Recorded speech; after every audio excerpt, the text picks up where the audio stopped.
নমস্কার বন্ধুরা, নতুন একটা ব্লগে আপনাদেরকে অনেক অনেক স্বাগত এবং ভালোবাসা জানিয়ে আজকের ব্লগটা স্টার্ট করছি।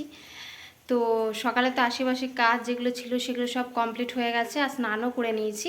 আর এখন ভাত বসিয়েছি আর পটল ভাজা বসিয়েছি। তো আজকে চিকেন রান্না করব। তো কি করি না করি সবটাই তোমাদের সাথে শেয়ার করবো, তো ব্লগটা দেখতে থাকো। আর এইদিকে দেখো পটল ভাজা এখন হচ্ছে, আর এইদিকে এখন ভাত আমি বসিয়েছি। তো পটলগুলো আমি এখন উল্টিয়ে দিই, এখন হোক। আর এদিকে দেখো এখন আলু কাটবো আর একটা পেঁপে কাটবো, তো চলো কেটে নিই। তো চলো আজকে আমি ভিডিওটা আজকে দুপুর থেকে স্টার্ট করলাম। আসলে স্টার্ট করবার ভাবছিলাম যে আজকে ব্লগটা করব না, কিন্তু ভাবলাম যে না, এখন থেকে স্টার্ট করে দিই ব্লগটা। আর দেখো এখন আমি ভাত তো বসিয়ে দিয়েছি প্রায়, আর পটল ভাজা হচ্ছে। তো হাজব্যান্ড বললো যে কবে থেকে তো চিকেন খাইনি, তো চলো আজকে চিকেন নিয়ে আসি। আর তেমন একটা চিকেন খেতে এখন সেরকম একটা ভালো লাগছে না। তো অনেক দিন পরেই আর কি বাড়িতে আনা হলো চিকেনটা।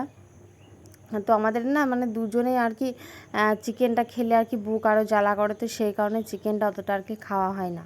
মামামও সেরকম খায় না, মামাম যা মাছটাই যা খায়। তো যাই হোক, দেখো আমার পটল ভাজাটা কিন্তু হয়ে গেছে।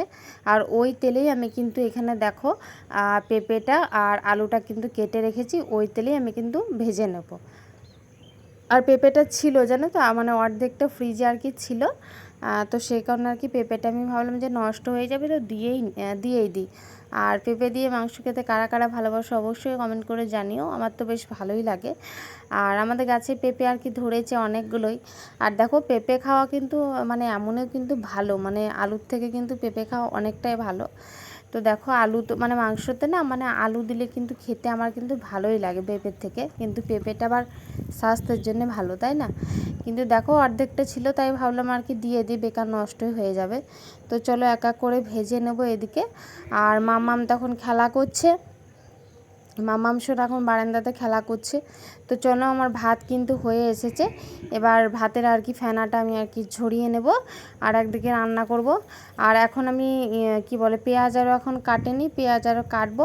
তো একদিকে আমার আলুগুলো ভাজা হচ্ছে, ভাজা হতে থাকবে, তারপরে আমি এক এক করে পেঁয়াজগুলো, তারপরে আদা রসুন আরও সব কেটে মশলা টশলা আর কি বেটে নেব, ঠিক আছে? তো চলো এখন আমি ভাতের এই যে মাঠটা এখন ঠেকা দিয়ে দিচ্ছি। আর এখন এই যে আমি পেঁয়াজগুলো এখন আমি কেটে নেবো এক এক করে।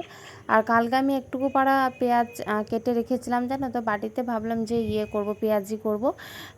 মানে আমার হাজব্যান্ড আর কি ও কবে থেকেই বলছিল যে পেঁয়াজি করব, তোমাদেরকে আর একটা এর আগের ব্লগে দেখিয়েছি পেঁয়াজি করা।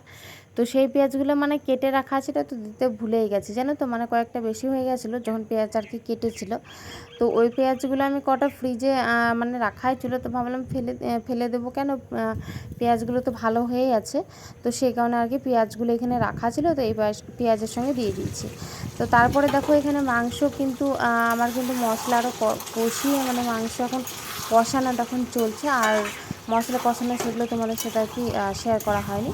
তো দেখো এখানে মাংস এখন কষাচ্ছি, এই যে দেখো প্রায় মাংসটা এখন কষানো চলছে।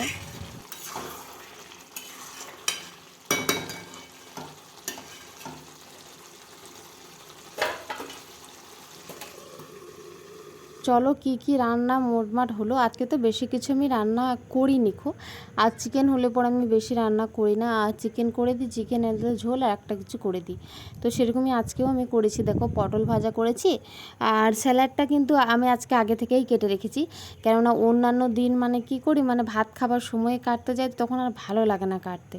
আর এদিকে চিকেনটা এখন হচ্ছে। তো দেখো এইদিকে না মানে দেখো আজকে মেঘলা মেঘলা কিন্তু ওয়েদার। আর আজকে দেখো এখানে যা মানে কাপড় আর কি কেচেছিলাম সেই কাপড়গুলো আমি কিন্তু মিলে দিয়েছি, মানে শুকাচ্ছে না সেরকমভাবে। আমি তো ভাত খেয়ে নিয়েছিলাম, তারপর দেখো আমার হাজব্যান্ডকে এখানে ভাত দিয়ে দিয়েছি, তো সেটাই তোমাদেরকে শেয়ার করলাম। আমি অনেকক্ষণ আগে আর কি ভাত আর কি খেয়ে নিয়েছি, এখন প্রায় দুপুর 3টে মতো বাজে। মামামকে খাইয়েছিলাম জানেন তো, স্নান আরও করে মামামকে খাইয়ে দিয়েছিলাম, মামাম খেয়ে নিয়েছে। আর তারপরে মামামকে কি বলে ঘুমও পাড়িয়ে দিয়েছিলাম দুপুরবেলাতে, তারপরে কিন্তু আমি খেয়ে নিয়েছিলাম। আর দেখো এটা কিন্তু তারপরে মানে দুপুর থেকে আর ব্লগটা আমি শ্যুট করতে পারিনি, এটা হচ্ছে তারপরের দিন সকালবেলা। আর এখন থেকে আমি আমার ব্লগটা আবার স্টার্ট করলাম তোমাদের সঙ্গে, মানে তোমাদেরকে সঙ্গে করে নিয়ে। তো চলো আমি এখন ঘর মুছে নিচ্ছি। আর মাম্মাম তো কালকে দুপুরে ঘুমিয়েছিল আর এখন সকালে মাম্মাম ঘুমাচ্ছে। তো চলো ভাবলাম ঘরটা আমি আর কি মুছেই নিই, কালকে একদম মানে ব্যস্ত ছিলাম একটু মানে ঘরের কাজে, তো সেই কারণে ব্লগটা আর কি তোমাদের সাথে শেয়ার করা হয়নি। তো যাই হোক, এখানে দেখো আমি এখন গ্যাসটা এখন মুছে নিচ্ছি। এটা হচ্ছে সকালবেলার গ্যাস মোছা। সকালে তো গ্যাস তো মুছতেই হবে, রাত্রে যতই ক্লিন করে রাখি আর যতই নোংরা হয়েই থাক, রাত্রে অবশ্য নোংরা হয়ে থাকলে আমি কিন্তু মুছেই নিই।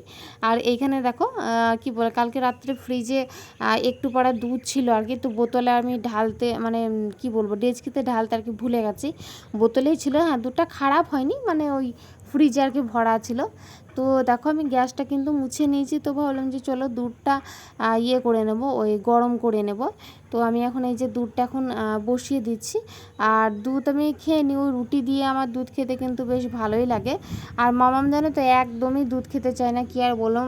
নেওয়ার কারণ মূল উদ্দেশ্য হচ্ছে যে মামামকে একটু করে মানে দুধ আর কি খাওয়ানো মানে খাওয়াবো আর কি, খাওয়া শেখাবো। আর তার পাশের বোতলেও কিন্তু অল্প পাড়া দুধ আছে, তো সেই দুধটা আমি আর কি দেবো না।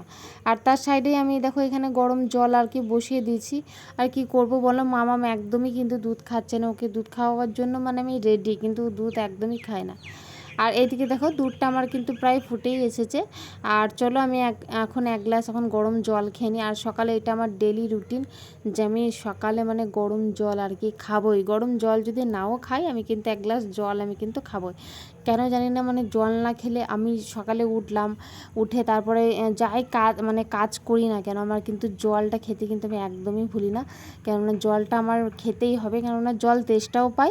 আর জল না খেলে কেমন একটা লাগে। আর সকালে খালি পেটে জল খাওয়া সেটা তো সবাই যেন কতটা উপকারী। আর দেখো আমি এখন বসে বসে মানে আস্তে আস্তে এরকম করে হোক জলটা আর কি আমি খেয়ে নেব। আর মামাম এখন ঘুমাচ্ছে।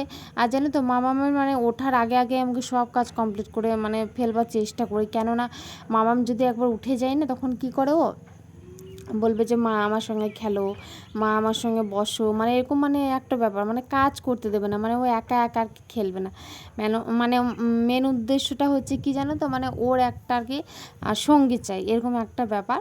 হ্যাঁ, তো যাই হোক দেখো আমি এখন এখানে যেই বাসনগুলো সকালে ধুয়ে রেখেছিলাম, তো সেই বাসনগুলো এখন আমি জল ঝরাতে আর কি আমি দিয়ে দিলাম। আর এই দিকে দেখো আমার বিছানাপত্রের যা অবস্থা, মানে কি কাণ্ড তোমরা দেখতেই পাচ্ছ কি অবস্থা। আর এই যেখানে কাপড়গুলো কিনেছিলাম, তো কাপড়গুলো ব্যাগটা আমি খাটেই আর কি রেখে দিয়েছি। তো চলো, খাট গোছানো না হলে তো মনে হবে যে কিছু গোছানো হয়নি আর কাজও হয়নি। আমার এটাই একটা মানে কেমন যেন লাগে, আমার যেন মনে হয় বিছানা যদি আমি না আর কি গোটাই, তো মনে হবে যে কোনো কাজই আমার হয়নি আর কোনো কাজই সম্পন্ন হচ্ছে না। এই যে ঘর মানে ঘরের মধ্যে এই খাট গোছানোটা একটা মেন, আর দ্বিতীয়টা হচ্ছে ঘর মোছা।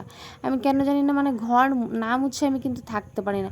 মানে খুবই যদি আমার শরীর আরও খারাপ হলো তবেই আমি কিন্তু ওই কাজটা করি, যে আমি কিন্তু ঘর মুছি না।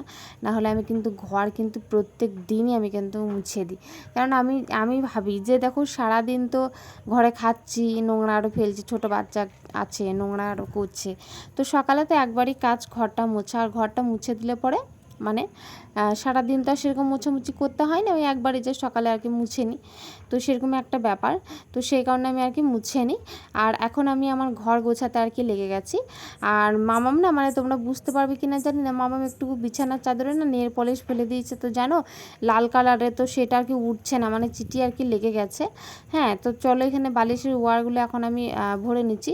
আর আমাদের সোফাটা কিন্তু রোদে দিতে হবে। আর কালকে তো মেঘ করেছিল, তো আজকে কিন্তু দেবো না, মানে নিচে কি বলবো না, মানে মাটি এখন স্যাঁতসেঁতে আছে, তো ওগুলো শুকিয়ে যাবে। তারপরে একদিন পাচিরে আমাদের সোফাটা আর কি দিয়ে দেবো, যাতে সোফাটা আর কি মোটামুটিভাবে আর কি শুকিয়ে যায়। তো এখনও কাজ বাকি আছে, ঘর তো আরও মোছা কমপ্লিট হয়ে গেছে। আর খাটটা আমি চলো পরিষ্কার করে গুছিয়ে নিয়েছি, তোমরা দেখতেই পাচ্ছ। আর গার্ডার দেওয়া আছে খাটটাতে বলেই কিন্তু এইভাবে সমান হয়ে আছে, না হলে কিন্তু খাটটা কিন্তু ইয়ে হবে না, মানে উল্টো পাল্টা হয়ে যাবে বিছানার চাদরটা আর কি, খাটটা নয় সরি, উল্টো পাল্টা হয়ে যাবে বিছানার চাদরটা। তো দেখো এখানে যা কাঁথা আছে কম্বল আছে আমি কিন্তু সব গোছগাছ এক এক করে আমি সব করে নেব। আর যা সব নিচে পড়ে আছে এগুলো সব আমি কিন্তু গুছিয়ে নেবো এক এক করে। তো এই যে দেখো আমি কিন্তু সাজিয়ে রেখে দিয়েছি কাঁথাগুলো, ঠিক আছে। তো চলো এখন আরও কি কি কাজ আছে সেগুলো এখন করতে হবে আমাকে। আর মামামের জন্য একটা ঢপ আর কি নিয়েছি, ওই গামলাগুলো একটু নিয়েছি মামামের জন্য কাপড় ভরার জন্য। আর আপাতত এখন কাপড়ের ব্যাগটা আমি এখানেই রাখছি, কেননা জায়গা আর নেই, আর আলমারিতেও ঢুকবে না। কাল দুপুর থেকে আজকে সকাল অবধি কী কী করলাম সেটাই তোমাদেরকে শেয়ার করলাম। যদি কারো ভিডিওটা তোমাদের ভালো লেগে থাকে, যারা যারা চ্যানেলটা সাবস্ক্রাইব করনি, তোমাদের কাছে একটাই হাত জোর করে আমার কি বলবো অনুরোধ বলতে পারো, যে তোমরা আমার চ্যানেলটা কিন্তু সাবস্ক্রাইব করে দিও, ভিডিও দেখে চলে যেও না। পরে আবার দেখা হচ্ছে অন্য কোনো ব্লগের সাথে। সবাই ভালো থেকো, সুস্থ থেকো, ঠিক আছে।